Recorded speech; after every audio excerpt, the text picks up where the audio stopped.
Cask Ale is the lifeblood of the British beer industry and a vital part of our country's culture. It was only a few decades ago that it was all we drank in our pubs, but in the last decade or so it's been in serious, sometimes double-digit decline. The closure of our beautiful pubs and increasingly tight margins in beer all play their part, but there's also been a drop-off in interest in cask ale, especially among younger generations.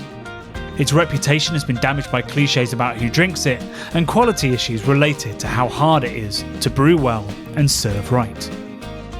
We've come to believe that cask ale at its best is the ultimate way to enjoy beer. We've fallen in love with our traditional pubs, styles, breweries and culture and hate to see it slowly falling apart. So we've decided to do something about it. 3 years ago we made a 5-part documentary exploring the British cask ale scene, through its rich history and traditions to the modern challenges and opportunities it faces. Inspired but also concerned about its future, in the last episode we came up with an ambitious plan: to lead a campaign to get cask recognised by UNESCO as intangible heritage. Since then we've been working hard behind the scenes to gather support and lobby politicians and interest groups. But we've also been collecting the evidence we'll need to present to UNESCO when the time comes. Evidence in the form that we know best: film. So in association with some fantastic beer businesses, we're thrilled to present Series 2 of Keep Cask Alive.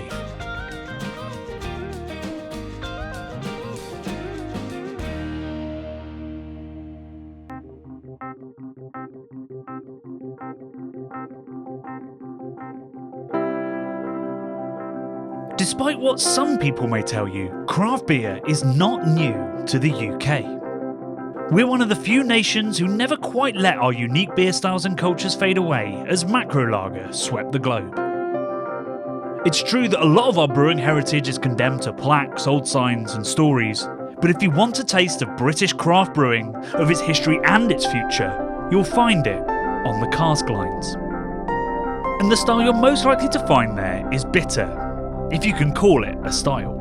The clichés dictate it should be brown, boring, flat and warm, but as we're going to explore, its history is more complicated and encompasses all manner of flavours, colours, strengths and ingredients, reflecting each unique beer's origins and inspirations. To start this journey, we're headed to a city and county synonymous with brewing culture and bitter itself: Leeds in Yorkshire. Whitelock's Johnny, what an incredible place to start Series 2 of Keep Cask Alive. I think this place is a perfect metaphor for the future of the British pub and cask ale in general, right? Because we're right in the hustle and bustle of the city centre of Leeds. You've got the Trinity Shopping Centre right there. It's full of H&M, whatever kind of other shops along there, right? You come down this magical alleyway, almost Lion the Witch in the Wardrobe-esque, and suddenly we're transported back in history. And we're in a 300-year-old inn, which has got amazing lines of cask on, beautiful decor, heaving, whatever time of day you come here, 7 days a week. They haven't got any trouble shifting their cask ale, Johnny. Absolutely. This is the dream that we want to see all over the country, hell, all over the world one day. And we covered this kind of thing in our first series a couple of years ago. We talked, we championed cask ale, and we made essentially a series about something that we're incredibly passionate about. This series is not that.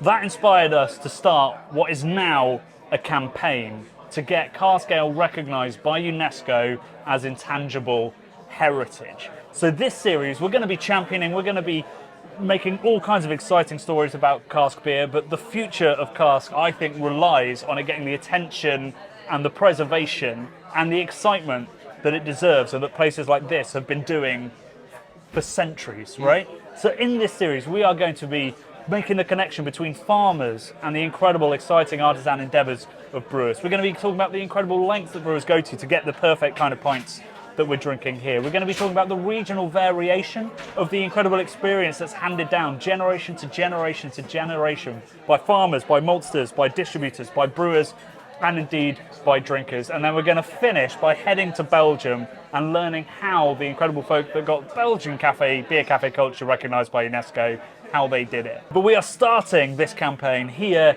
in Leeds with an episode all about the regional variation of bitter, explaining why bitter is not this boring brown twiggy beer that people think it is. It's different in every pub, it's different in every city, it's different in every county, and it's different in every region of the UK. And we are going to visit what was once the biggest cask ale brewery in the UK, and is now a beautiful pub owned by Kirkstall. To the Tetley. To the Tetley. There was a time when Tetley's made more cask ale than anyone else in the world. It dominated central Leeds south of the river and was a household name all over the UK. It was an icon of industry in the north and hoovered up its competitors as it expanded. But numerous mergers slowly watered down its identity until finally in 1998 it was bought out by Carlsberg. In 2012, the Danish company demolished all but one building, making Tetley's nothing more than a contract brewed brand that barely escapes the city. That one building still stands today though, a monument to British brewing awaiting conversion into offices. While those plans are drawn up, the ground floor is under the stewardship of another Leeds brewery, one that can trace its origins as far back as Tetley and combines a love of modern brewing with deep respect and reverence for British brewing heritage.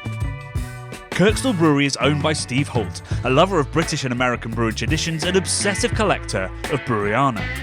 So where better to start the story of bitter than in one of its ancestral homes with perhaps its foremost curator. It's a bit of a pea super of a day, Steve, but It's not the best weather, but here we are standing in front of all that remains of the famous Tetley Brewery of Leeds, built in 1931. Well, there's actually been brewing on this site since the 1700s. Tetley's actually bought an existing brewery on this site in 1822. So sadly, a lot of the original buildings, all the original buildings have gone. And what we're left with is the 1930s office building. But it's an incredible structure, and it's really the symbol of Leeds brewing heritage and sort of monument to almost the history of brewing and how it's developed over the years.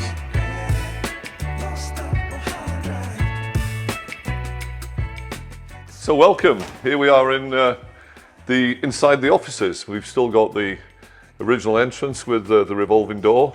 I feel like I've walked into an episode of Poirot. Yeah, It's incredible. Like this is so grandiose. I think this is it's like a sort of temple to industry, isn't it? Like it's a real celebration of. I think it is, and I think the Tetley's wanted to demonstrate their sort of wealth and their commitment, so that. And I guess in the days when people came to pay their bills, the offices, right? They would actually bring cash to pay for their beer or their overdue accounts, and so I guess the entrance had to show that this was a business of substance. Well, the sort of swing doors are kind of almost like a bank swing door, aren't they? So and I guess puts you in that mindset. I guess it is, and if you see the size of the walk-in safe downstairs, then it suggests that they were holding quite a lot of cash on site.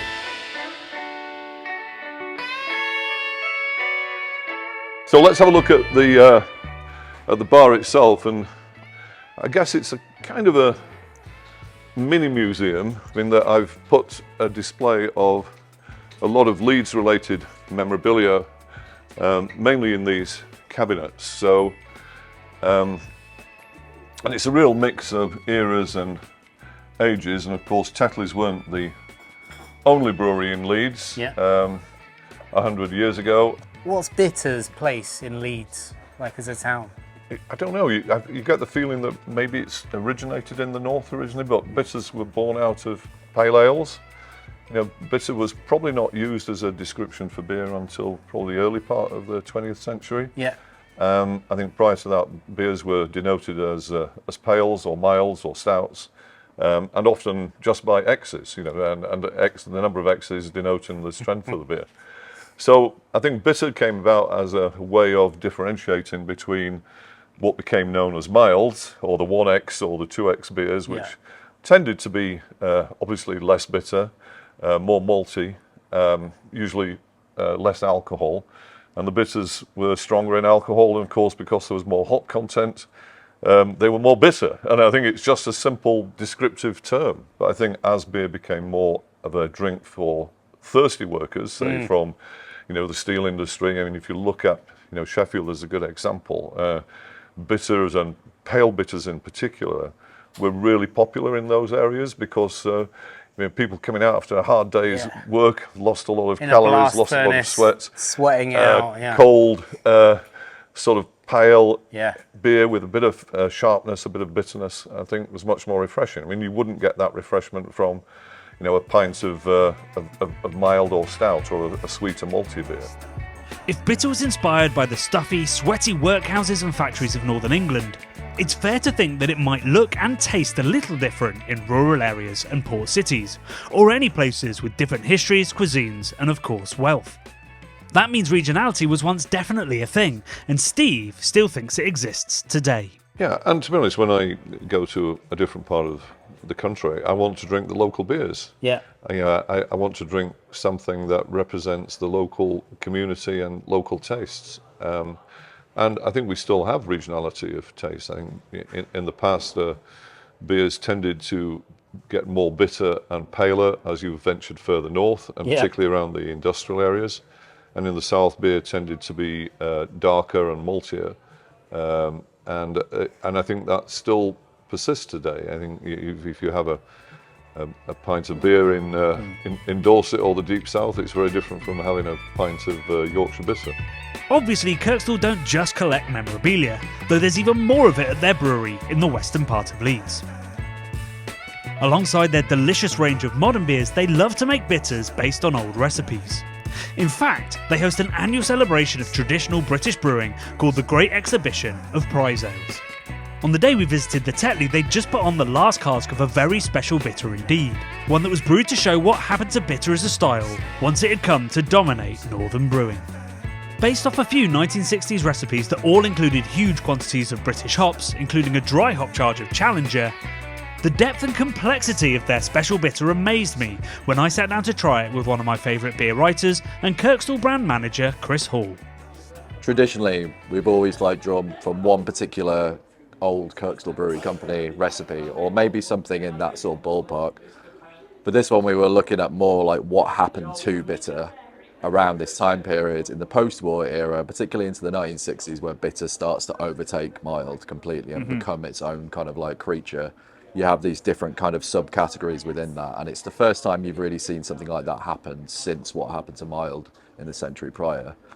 So for Kirkstall Special Bitter, we wanted to be looking at something that was going to be noticeably bigger bodied, bigger flavoured, bigger hop profile, to reflect what was happening post-war when ingredients costs were not so much of a factor anymore that was determining the weaker strength beers in the 20 or 30 years prior to that. So as well as the ordinary bitters that people are probably most familiar with, these kind of special or stronger bitters were also gaining headway because they were something which they were almost in a kind of aspirational beer style of their own right. There's some interesting things that happen with all kinds of consumer products, I suppose. People are starting to be able to afford cars and different houses and TVs and package holidays are on the horizon. All these kind of things are these mod cons. Special bitter represents this kind of clawing of something that's middle class down to the working class.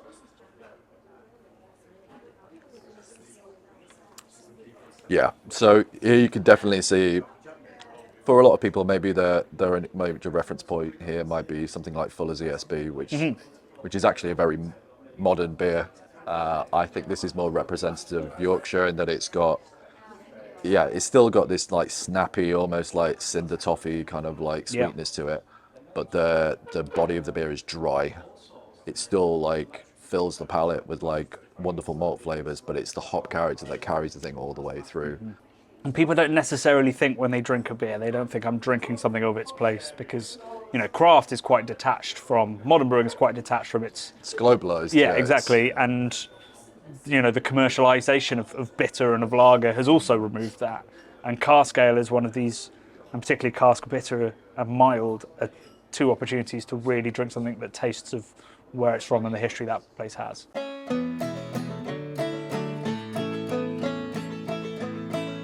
From central Leeds, we headed north to the town of Keighley, home of another historic brewery that has come to define what Yorkshire bitter tastes like. I say that, but there's some debate around whether Timothy Taylor's landlord is actually a bitter. Timothy Taylors themselves call it a pale ale and always have, to differentiate it from their darker bitters. But as we know, the more bitter and hoppy pale ales of the end of the 19th century became known as bitters, and Landlord is definitely a hoppy beer. To find out more about the only beer to have won Canberra's coveted Champion Beer of Britain award 4 times and been runner-up 3 times, we sat down with Timmy's CEO Tim Dewey and head brewer Andy Leman in the boardroom, where we set up a lovely shot and then all seemed to spread out. Well, the brewery goes back to 1858. It was founded by Timothy Taylor, and he did actually train as a tailor before he got into brewing. We're here on the Knoll Spring site, but he actually started the other side of Keighley on a place called Cook Lane. And about 5 years later, this parcel of land known as Knoll Spring came up for sale, and he moved here. And the reason for moving here is the name, Knoll Spring. We take clean water for granted, but you couldn't take it for granted in the 1800s. So he moved here in 1863, and the brewery's been here ever since, and it's still owned by descendants of the Taylors family. What's sort of your philosophy on the beers that Timothy Taylor make and the history of, in particular, Landlord and Bolt Maker? Yeah, well, I mean, Bolt Maker used to be called Best Bitter, and it was, I think, brewed in the 1940s originally. But when you go back to those sort of times, and we do have the brewing records from those times going back to the late 20s, we were brewing different styles of beer. Nearly all of them were dark beers, though. And then, of course, the fashion changed. People wanted to have lighter beers. Bitters, as you said, that's when bitter became a sort of established drink. Before that, they would have been called pale ales.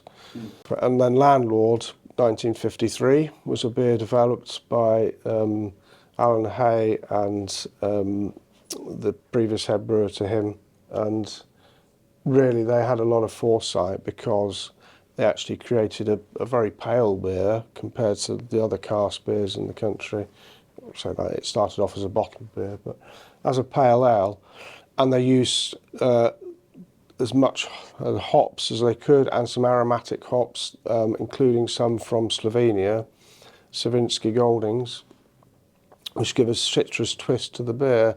And really, there was not another beer like it on the market, really, until the explosion of the new breweries in the 90s, I would say. When I started in 1987, hardly any of our pubs actually sold Landlord. They all sold Golden Best and, as it was, Best Bitter. But it generated a sort of cult status, and then in 1976 it won all sorts of prizes at the Brewers Exhibition, and it won Champion Beer of Britain in the 80s and went on to win it 4 times, and the volume has increased dramatically through the years. When I started in 1987, it was a minor brand for us. We were brewing, it was probably 15% of our volume we brewed, and now it's 80+%. So that's the story of the beer, how it fitted into the brewery's range and eventually came to lead it. But what makes this pale bitter so special? Its looks obviously appealed to drinkers. It was of course a beautiful straw colour reminiscent of the pale lagers proving so incredibly popular throughout the rest of the world. But it's the flavour and texture that really set the beer apart then, as it does now. While most breweries use the delicious Maris Otter for their bitters, Timothy Taylor's chose a malt mostly known for its use in distilling, called Golden Promise, excited by its honeyed, almost floral and fruity flavour. It was originally bred as a distilling variety, grown in Scotland. In fact, if it weren't for Macallan, probably the variety would have disappeared because they moved off Golden Promise. This was probably in the early 1990s to a new variety, and they found the spirit coming off the stills tasted different. So they actually went and contracted directly with farmers to start growing Golden Promise again, which meant the seed kept being propagated. It meant there was, because they wanted high nitrogen barley, we wanted low nitrogen, there was always some of the crop for us, so it kept it going. Yeah, I mean, I've seen it used a little bit in sort of in New England IPA beers as well, because it has this kind of very, I guess residually sweet, kind of juicy, almost character to it. Yeah, that's what we always say. You know, and through the years we've trialled many different varieties when people have said this could be the new Golden Promise. Right. We've never found one that has got the same juicy maltiness in the Yeah. beer. Some have been very good, but not quite a match for Golden Promise. I know we ought to pour some in your hand and. Yeah. Is it fresh enough to taste, or has it been in Yes, that jar for a while? no. We're supposed to replace it on a regular basis, so Right. let's see what it tastes see, like. see if they have. Yeah, still, Oh, yeah. still crunchy. Weetabixy is actually where that sort of Yeah. takes me, like a nice kind of sweet wheatiness. Yeah, it is a sweet barley. Yeah. When you see it that's the malted form.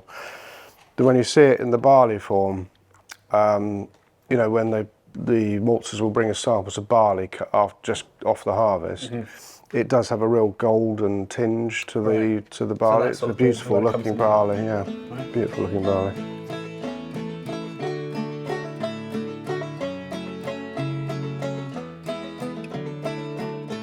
So this is a very full mash tun. Is this Landlord that's going Yes, through? it's landlord. Like when we arrived and we got out of the car in Keighley, you were just hit by this wonderful sort of Horlicksy malt aroma that just, I guess comes from 11 tons of mashing every day. It must be Yeah. part of the signature of the town at this point. Yeah, perhaps. Yeah. So it's 100% Golden Promise, but you add sugar to your beers as Yeah, well. we do a small amount of sugar. It's So only what's about the- 5 to 7%. What's the sugar. purpose of that? Is that to help it be Well, drier? Or? I mean, the original purpose, really, people added sugar to beer was because it extended your mash tun, so you could brew more beer out of a smaller mash tun. Yeah. But we still use it because of two things, really. We think it gives a drinkability to the beer. You know, malt is quite a heavy sort of flavour. Yeah. The other reason we add the sugars is because our yeast, which we'll come on to, but our yeast strain, which we've been using for 44 years, is accustomed to that spectrum of sugars in the wort, so we don't want to change that. So it's used to have that very easy, quick to ferment stuff to Yeah, kick it off, and then it. especially when you're using open fermenters, Right. the invert sugar, the yeast can utilise that straight away Yeah. and start generating carbon dioxide, which then will kill any aerobic infecting bacteria that might be in the air or might be on the air above the beer. So it's important to get off to a quick fermentation. So it's amazing how pretty much every cask brewery in particular we visit, people that have had recipes and processes for a long time, you could learn how to brew from a manual. That's to some extent how I did it, but most of it was through word of mouth, talking to people like yourself. And it feels like somebody who's read a manual and came to Timothy Taylor's would really struggle to produce those beers because of that knowledge that you have just imparted there about what your particular yeast needs. Yeah. That's Well, very specific to you.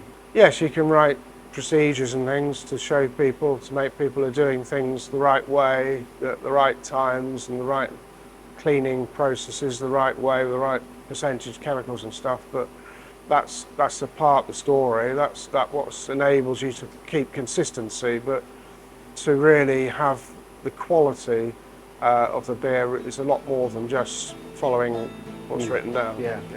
Golden Promise tastes unique enough in itself, but its so-called juicy character also makes it the perfect choice for the equally unusual hop variety the brewery chose to add in absurd quantities.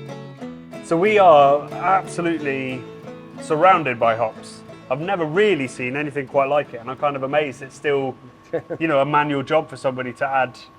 I see this in like the great big traditional sort of lager breweries of the Czech Republic, but in the UK, there's been a big switch towards pellets and extracts. Yeah, we believe the hops we're using in our beers, including Landlord, we're using heritage varieties. We're using Foggles and Goldings that have been around for hundreds of years. And when they're bred, they weren't bred to have strong flavours. They were just, their flavours are very delicate. And for those types of hops, I believe that the pelletizing process, which is known to remove aroma from hops, you lose all that delicacy of those heritage hops. Yeah. So while the pelletizing process works perfectly well for, American grown Cascade Super oil or rich and Centennial or something, because there's so much there, if you lose a bit of the aroma, and flavour doesn't really matter, but with these delicate hops, there's not much there to start off with, and so to preserve that fragrance, you need to use whole hops. Yeah. So what varieties go into Landlord? Landlord, so you've got Fuggles and Goldings, and Goldings we use sometimes Whitbread Golding variety, and then we use Savinski Goldings as well. So that's From Slovenia. Slovenia. Yeah. So how did that strange connect? Did that happen in 1953 or was it later? Than Yeah, that? yeah. It was Right, wow, so how did right that from come about, 1953, the recipe stayed the same. Well, it was a hop that was used by British brewers in a limited way. Stravinsky Goldings, Styrian Goldings as they were sort of called back then. Yeah. Only people really know the story of the Stravinsky Golding, where it came from. Mr. Fuggle grew a seedling that in his garden appeared, which was produced nice hop cones, and he called it Fuggles Goldings. Goldings was a renowned hop, and even in Europe they wanted Goldings.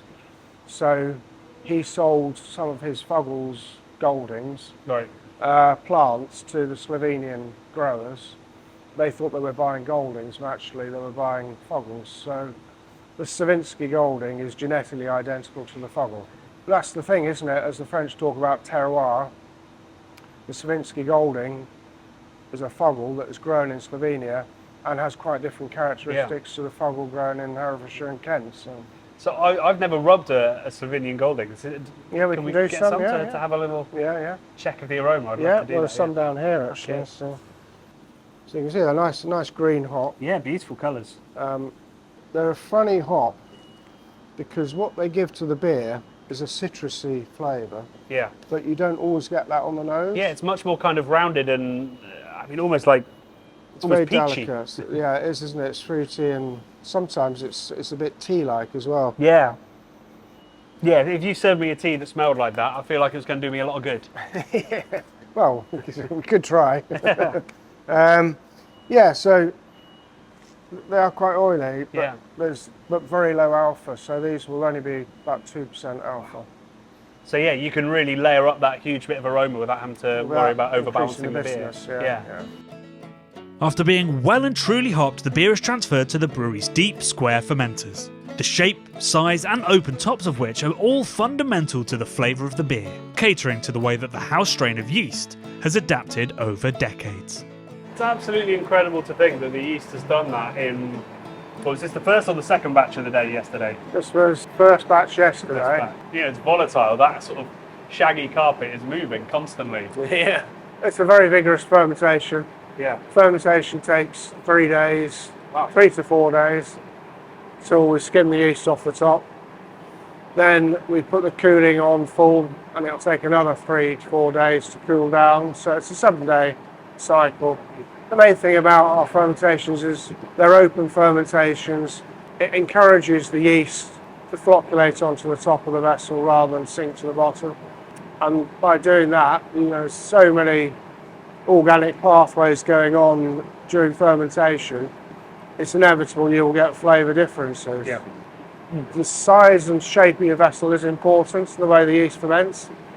So all our vessels, apart from 2, which we use for smaller batches of beer, are the same dimensions, same length, same width and same depth. All these unique ingredients and processes add up to the most awarded beer in modern British brewing. A pale, hoppy bitter that recipe-wise is very simple, 1 malt, 1 sugar, 1 yeast, 3 hops, but is actually remarkably complicated to brew and define, while also being so delicious and easy to drink that it's become part of the Yorkshire landscape. I'm a man of the south, Johnny, but I've fallen in love with the north. Yeah. Yorkshire, creamers, You everything. don't need nitro to cream, that's what we've learned. Exactly. It's got my heart a little bit here. It's been like the brewery itself at Timothy Taylor's is just beautiful and kind of it really sucks you in. Yeah. Like I feel like I've lived here for weeks rather than the 2 days that we've been here. But also just driving around Keighley and the pubs that we've been to, the dales that surround us, it's just intoxicating. There's a lot of romance to the story of the brewery, to the place that we're in, and to the beers that we're drinking. These 2 beers sort of came to be in the post-war period, a very dark time really in Britain, where beer and pubs would have been a real place of salvation for people, and I think it continues to be that. But more and more, these beers feel like part of the landscape and feel like they're built, by the men of the North. That old, probably not appropriate now tagline of Timothy Taylor's.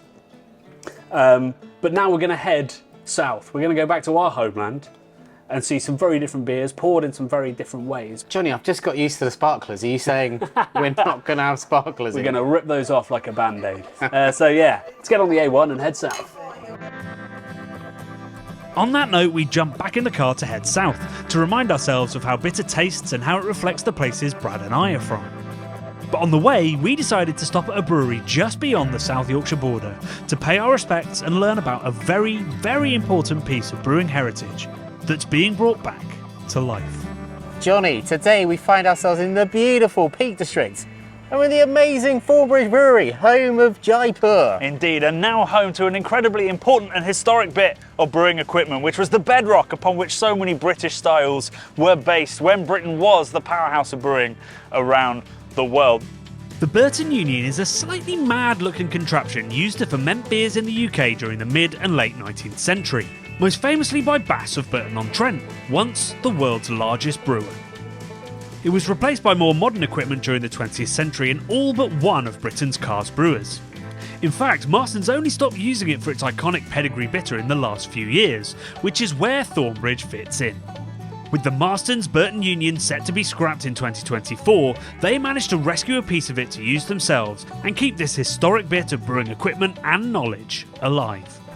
So this is the Burton Union set. What is a Burton Union set? Well, essentially, it's a giant fermenter. Just brewed beer would come into this tank, it would filter down through these pipes and into these 6 barrels that you can see. This beer would already be starting to ferment, and it would be a vigorous ferment. We're at early fermentation at this point, and these swan necks you can see coming out the top of the barrels would basically be an overflow pipe. All the yeast and some of the beer is coming out the top and collecting in a tank up there. The beer would filter back into this tank, back into the barrel, so the beer's constantly moving, but the yeast you could crop off for another beer further down the line. Why is this interesting? Well, what it means is that the flavours change, because what you've got is beer that's constantly moving. You've got beer that isn't under pressure. You've got beer that is at the ambient temperature of the room, and you've also got lots of turbulence as it moves around, and that changes the flavour of the beer before it comes out of these valves at the bottom here into this tank, and now into casks, barrels, bottles, kegs, whatever it is that you're going to package this in. That's the basics, but seeing it in action is quite something else. So I'm here with Rob with this magnificent thing. I've talked about it, I've written about it a lot in my life. Yeah. This is the first time I saw one. We came around that corner. Yeah. I didn't really know what to think. It's such a beautiful but bonkers looking thing. Absolutely. It's albeit a lot smaller than the Marston's full union. So how many of them would there have been in the original setup? 70 odd or something. Oh like wow, that. really? Yeah. Okay. Yeah. So this is just one small segment segment, of that giant project. Yeah, and we took the whole sort of stanchion and platform, so it really is just like a mini union, really. Yeah. So it behaves exactly the same, but just on a smaller scale. Just in miniature. Yeah. Yeah, amazing. Right, wow. Yeah, so that's it's brewed yesterday. So this is, so like 24 hours in? Yeah, and this is the second batch of the Union beer that we've brewed, which is a beer bespoke for this system which we brewed, which all we wanted to reproduce was an English IPA, but we can't go back in time and taste those beers, so we don't truly know what they tasted like, but there's some brewing records. We've used 100% British ingredients, so Marisotto, which is a heritage variety of malt, which is used for all our beers, Munich, some crystal malt, and in a 50 hectolitre batch there's 200 kilos of invert number 2, which is brewing sugar, and then hop-wise we've gone for East Kent Goldings and North Down hops, and we're going to dry hop in the cask as well. It'll be about 60 EBUs. Right. Yeah. So pretty quite beefy. Yeah. Inserted bitterness. You've gone, in terms of creating historical IPA, you've gone for everything but the Brett, basically. Yeah. We've often struggled on the craft beer channel with like the visuals, because breweries often look very similar. The process, for obvious reasons such as oxidation, is locked away. It's very weird. It's a bit like being in in the lambic breweries where you actually see the beer and you're like, Yeah. this doesn't feel quite right that Yeah. I couldn't quite reach out and touch it, but you can see it sort of living and see it as a living product, which I Yeah. think people forget about beer. Yeah. It's living right up to the point where, maybe it's pasteurized or whatever. So now we know the what, but how about the why? If a historic cask ale brewer that had been using the Union for over a century finally saw no point in continuing, why does Thornbridge? I sat down with Rob and Thornbridge Managing Director Simon Webster to find out. When you came to the industry, it was very much like a modern approach to cask ale, but now you've taken on one of the most historic surviving bits of technical equipment in British brewing. How did that come about? First part of this year, we got a call from a good friend of ours, Garrett Oliver, who'd heard that the unions were going silent. So Carlsberg Marston's had finally decided to get rid, and he said he thought there would be a chance that we could get a set. So he put us in touch with the guys in Burton, and they were very helpful all the way through, and every juncture. And we managed to get a set, or we were gifted a set by Marston's, yeah. And why was it important to, I guess, Thornbridge? Why would Garrett have thought of you, and why were you so keen to take it on? I think he's aware of how we sort of transcend that modern and that traditional sort of styles of beer that we do, and he knew it would probably be a good home, and with the science behind what we do, coupled with the old piece of kit, it could give it a nice new life, really. And as a brewer, is it exciting to use old historic processes where that brew house is kind of state of the art, and this thing is open to the elements, pretty manual to clean, all that kind of stuff? Yeah, absolutely. To preserve a piece of such important brewing history, that's a real honour for myself and the brewing team. Yeah. And a challenge at the same time, and a lot of fun. I guess also a really important thing with cask ale, and something that we're trying really hard to do, is to tell the stories that make it unique. It's not just the flavours. I think that's a really key part of beer generally. The historical nature of beer is they always had a story behind them. The style of an India Pale Ale had a great story behind it. An Imperial Russian Stout, the same sort of stuff, of how brewers made beers capable of travel to get to a destination, sort of thing. And I think anything that we do, we always try and have a little bit of story to it, because I think, brewers and are great storytellers once, and I think drinkers want to hear it, sort of thing. So to be able to tell the story of the Union, choosing what to do with it, I think is key for us, because it just really has to highlight and elevate cask beer, and some of the things we've got lined up will be beers that people wouldn't expect. So we're very excited by that, what's going to come in the next few months. So. There was huge consternation at the idea of Marston's giving up on the Burton Union, but in our opinion, it's better off at Thornbridge. Not only will its story reach new, curious beer geeks, but through those new drinkers, the collaboration brews, and the innovation of Thornbridge's brewers, it's become not just a part of British brewing heritage, but a part of its future.